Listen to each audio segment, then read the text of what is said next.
future of fan engagement.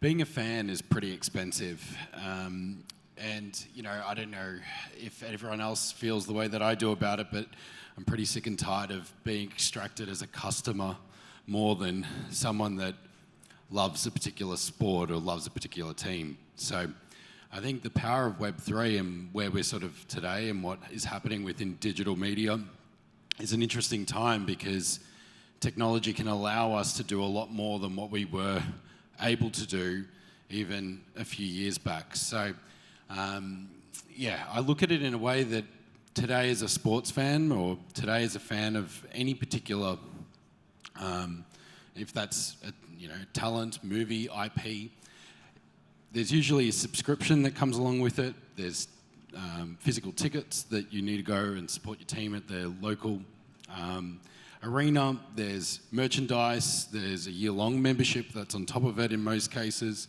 And then there's all these added other benefits if the club ends up winning the tournament of the year, and that happened with one of my sports teams last year. From that side of things, it's just then a pretty ugly cycle. Each year in, year out, someone's having to dedicate their hard-earned salary to be able to then not only support the club, but want to then support something that they want to be entertained with. And this is something that I hold true to myself. It's the fact that technology gives us more access. It can allow us to be more engaged. But the kicker for me is that it can actually reward you. Reward you for the time, reward you for the money that you've spent. And it doesn't have to be limited to just one season.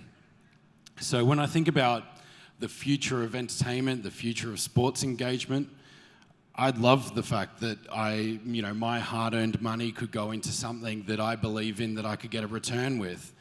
Sports DAOs are super intriguing to me. I think DAOs themselves, which are a governance tool that gives voting and power back to the fan, should be fraught with danger, because most of them haven't worked. But that's because of a speculative nature of it, I think.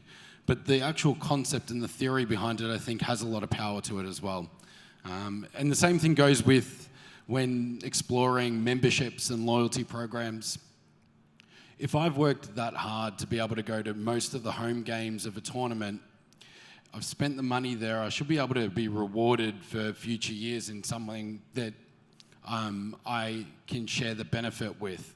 And I think digital assets give you that power, that gives you that choice. The choice as a sports fan is underestimated and, again, hand on heart, undervalued.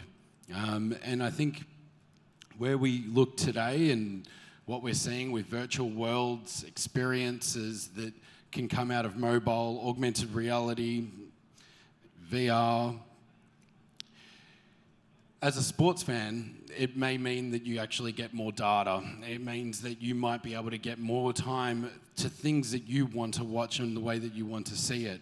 So this long-winded spiel, which I'm going for a little bit extra time at the moment, but this long-winded spiel goes down to the fact that loyalty, memberships, your data, your choice should be something that uses the benefits of blockchain, uses the benefits of technology to allow us to have the choice to be able to decide what happens with it.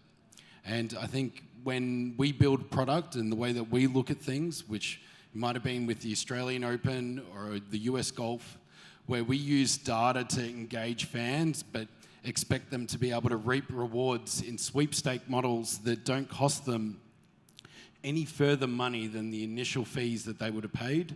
And you can get tickets, you can get prize packs, you can get additional experiences that you, as the fan, have the choice to be able to then sell on to someone else or use for your own benefit, is only scratching the surface. We've had the privilege of being and building in this space for the last 5 years, and we continue to set new benchmarks, but we continue to get inspired by others as well and what they build and develop. And I think where sports can continue to test. I think as fans, we have a responsibility to be able to continue to engage, but not feel that we're the customer. So, yeah, for me to look out to the crowd and think about what may be the future of sports engagement, I think it shouldn't come at a cost to us. I think we should benefit from it. And I think there is technology today that allows us to do it. And if people are testing and they're building things, I implore people to be able to engage with those things and give their opinion about it.